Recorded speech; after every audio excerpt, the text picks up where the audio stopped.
News રૂમની team છે તે રાજકોટ જિલ્લાના ઉપલેટા ડુમિયાની ટોલ પ્લાઝાએ પહોંચી છે। હું સીધા દ્રશ્ય બતાવવાનો પ્રયત્ન કરીશ કે હાલ આ ડુમિયાની ટોલ પ્લાઝા છે ત્યાં કોઈ ખાનગી બસ વિનાયક નામની જે ખાનગી બસ છે તે આ જે ટોલ દેખાય છે તે તોડીને ઓવર સ્પીડમાં છે તે બહાર જઈ રહી હોય ત્યારે આપણી સાથે એના મયુરભાઈ છે, આપણે તેને પૂછવાનો પ્રયત્ન કરશું કે મયુરભાઈ તો સીસીટીવી પણ છે તે તમે મૂકવામાં આવ્યા છે, પરંતુ અહીંયા ઓવર સ્પીડમાં જે આ બસ છે તે ચલાવવામાં આવી રહી છે અને અહીંયા મજૂરો જો લોકો કામ કરી રહ્યા છે તેના ઉપર ચડી જાય, કારણ કે રાજકોટમાં અનેક પ્રકારના બનાવ બન્યા છે। સિટી બસ છે તે 4 લોકોના જીવ ગુમાવ્યા છે, પરંતુ અહીંના જો વાત કરવા જઈએ તો ઓવર સ્પીડમાં બસ આવી રહી છે તેની કાર્યવાહી શું અને તમારું કહેવાનું શું છે?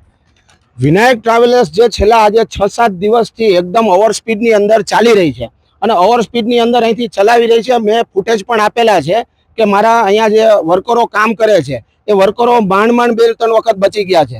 આ જાહેર પ્રોપર્ટી છે, જાહેર પ્રોપર્ટી ઉપર જો ડેમેજ થાય તો damages two public property act લગાવી અને પોલીસ કાર્યવાહી કરી જ શકે છે। બૂમ બેરિયર તોડવામાં આવ્યા, કેમેરા તોડવામાં આવ્યા અને પોલીસનો મેં 2 વખત રૂબરૂ સંપર્ક કર્યો છે, પણ એમને આપણી અરજી લેવામાંથી પણ એને સ્વીકાર નથી કર્યો। આજે ના છૂટકે મારે આ જે કમ્પ્લેન છે, અરજી છે, મારે ઓનલાઈન કરવી પડી છે। ઉપલેટા પોલીસ સ્ટેશનના મેલ આઈડી ઉપર મેં ઓનલાઈન કરી અને સીસી એટલે કે નકલ રવાનાની અંદર એસપી સાહેબ રૂરલ, ડીવાયએસપી સાહેબ, કલેક્ટર સાહેબ આ બધા લોકોને મેં જાણ કરી છે। અને કેમ પોલીસ વિનાયક ટ્રાવેલર્સની કમ્પ્લેન આગળ નથી કરી રહી કે એના પર કાર્યવાહી કરી રહી, બસ એ જોવાનું રહ્યું છે। કારણ કે જે મેં એવું સાંભળ્યું છે કે વિનાયક ટ્રાવેલર્સના જે માલિક છે કે વિનાયક ટ્રાવેલર્સ જેના સંચાલનથી ચાલે છે ક્યાંક ને ક્યાંક ખનીજના ધંધામાં સંકળાયેલ છે અને પોલીસ સાથે એમની સારી એવા સંબંધો છે। તમે આ બાબતે પોલીસ ફરિયાદ નોંધાઈ છે?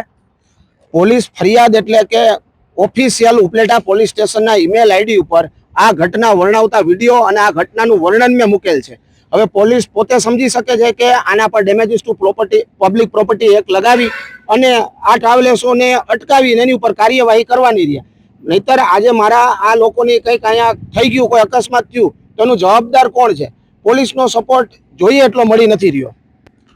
મયુરભાઈ આ હતા સંચાલક મયુરભાઈ, તેને ઉપલેટા પોલીસ સ્ટેશન દ્વારા ફરિયાદ નોંધવામાં આવી, પરંતુ પોલીસ છે તે કોઈ જાતની કાર્યવાહી નથી કરી રહી। પરંતુ જોવાનું એ રહ્યું કે રાજકોટમાં જે આ 4 લોકોના જીવ ગુમાવ્યા હતા, પરંતુ ત્યારે અહીંયા જો આવો બનાવ બનશે ત્યારે શું પોલીસ અહીંયા કાર્યવાહી કરશે? ત્યારે પોલીસ ઉપર એક છે તે સવાલ ઉલટી રહ્યા છે કે જ્યારે પોલીસને છે તે હપ્તાખોરીમાં જ રસ હોય તેવું લાગી રહ્યું છે। ઉપલેટા પોલીસ સ્ટેશનની અંદર જે હપ્તાખોરી હોય તેવું જ લાગી રહ્યું છે, કારણ કે આ બસ ઉપર કાર્યવાહી કરશે કે શું તે એક જોવાનું રહ્યું કે એવી રીતના ચાલશે કે તેરી બી ચૂપ મેરી બી ચૂપ।